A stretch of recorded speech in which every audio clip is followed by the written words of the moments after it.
Di Kompas yang saudara, tim penyidik KPK menggeledah rumah dinas Menteri Desa Pembangunan Daerah Tertinggal dan Transmigrasi Abdul Halim Iskandar di Jakarta Selatan. Penggeledahan terkait dugaan tindak pidana korupsi pengurusan dana hibah Provinsi Jawa Timur. Menurut juru bicara KPK, Tessa Mahardika Sugiarto, penggeledahan dilakukan Jumat pekan lalu. Penyidik KPK menyita sejumlah barang bukti berupa uang tunai hingga barang elektronik. Penggeledahan dilakukan terkait dugaan tindak pidana korupsi kepengurusan dana hibah dari APBD Provinsi Jawa Timur tahun 2019 hingga 2022. Sebelumnya, kakak Muhaimin Iskandar itu sempat diperiksa KPK bulan Agustus lalu. Abdul Halim diperiksa sebagai saksi dalam kapasitasnya sebagai Ketua DPRD Jawa Timur 2014 hingga 2019. Bahwa pada hari Jumat tanggal 6 September tahun 2024, penyidik KPK melakukan kegiatan penggeledahan terhadap salah satu rumah dinas penyelenggara negara berinisial AHI di wilayah Jakarta Selatan.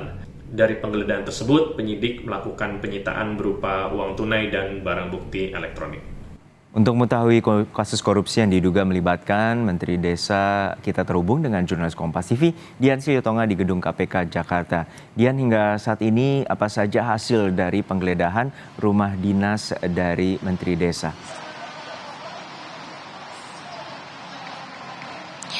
Juno, spesifik dari hasil penggeledahan tentu masih kita tunggu pernyataan resminya dari KPK. Tapi yang jelas dari proses penggeledahan kemarin di salah satu rumah dinas Menteri Desa Pembangunan Daerah Tertinggal dan Transmigrasi Abdul Halim Iskandar pada Jumat 6 September lalu, penyidik KPK ini berhasil menyita sejumlah barang sitaan, mulai dari barang elektronik yang tidak disebutkan jenisnya dan kemudian juga uang tunai yang sampai dengan saat ini masih dihitung nominalnya oleh KPK. Tentu barang-barang sitaan itu nantinya akan diperiksa dan juga dipelajari untuk mengetahui sejauh mana kemudian keterlibatan Menteri Desa Abdul Halim Iskandar dalam kasus ini.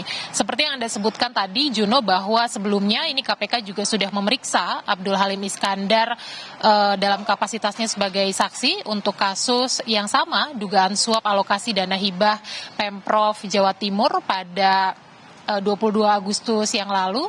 Dan kalau kita ingat pada saat pemeriksaan kepada wartawan, Abdul Halim mengaku bahwa ia tidak pernah menerima pokok pikiran terkait dengan dana alokasi hibah Pemprov Jawa Timur, dan kemudian juga dia membantah kalau ikut menerima aliran dana dari dana hibah Pemprov Jawa Timur. Kalau kita juga bicara soal kasus dana hibah Pemprov Jawa Timur, kita ingat ini bermula dari proses operasi tangkap tangan yang dilakukan oleh KPK pada tahun 2022 yang lalu, yang kemudian juga KPK menetapkan Wakil Ketua DPRD Provinsi Jawa Timur Sahatwa Simanjuntak yang saat ini juga sudah menjalani vonis pengadilan 9 tahun pidana penjara. Nah, pengembangan kasus kemudian terus dilakukan, dan dalam pengembangan kasus ini KPK juga pada Juli 2024 yang lalu mengeluarkan sprindik dan kemudian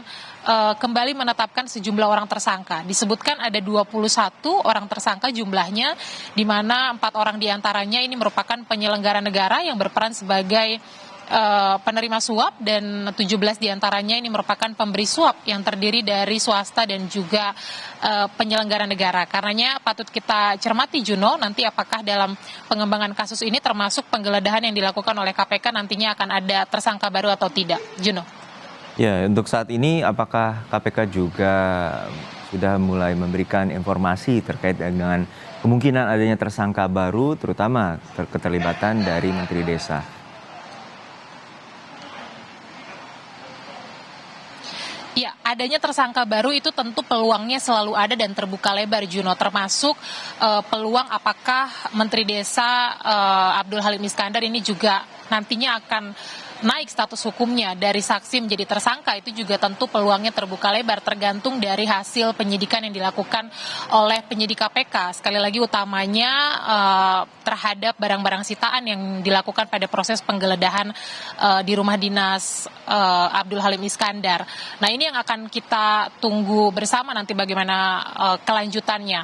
Dan kita juga tentu akan mencermati nanti lebih lanjut tepatnya kapan penyidik KPK ini akan menjadwalkan pemanggilan panggilan terhadap Abdul Halim Iskandar untuk kembali diperiksa, entah itu sebagai saksi atau mungkin dalam kapasitas yang lain. Itu yang akan kita tunggu bersama. Yang jelas proses penyidikan sampai dengan saat ini masih berlangsung. Kita juga belum boleh berasumsi terlalu jauh, tapi tentu sekali lagi peluang apakah akan ada tersangka baru dalam kasus ini itu tentu terbuka lebar karena sprindik 5 Juli yang lalu sudah dikeluarkan dan 21 tersangka disebutkan dalam kasus ini, dan itu juga akan kita tunggu nanti apakah Abdul Halim Iskandar sesungguhnya sudah masuk dalam 21 nama tersangka yang dikeluarkan oleh KPK, atau dalam proses penyidikan nanti terbukti kalau Abdul Halim Iskandar tidak terlibat dan kapasitasnya hanya sebagai saksi. Itu yang akan kita cermati dan pantau bersama tentu saja. Juno. Baik, kita cermati bersama untuk pengungkapan kasus dugaan dana hibah. Dan terima kasih jurnalis Kompas TV Dian Sulitonga dari Gedung KPK Jakarta.